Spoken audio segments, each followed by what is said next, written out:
Butterfly videos. మేమైతే fruits గిట్లా తెచ్చుకుందాం. ఇంకా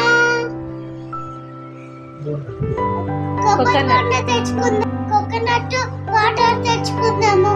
ఇంకా ఇప్పుడు ప్రొమోగ్రానేట్ తెచ్చుకున్నాము, ఆరెంజ్ పండు తెచ్చుకున్నాము, యాపిల్ తెచ్చుకున్నాము, జాంకాయ తెచ్చుకున్నాము, ఆరెంజ్ తెచ్చుకున్నాము,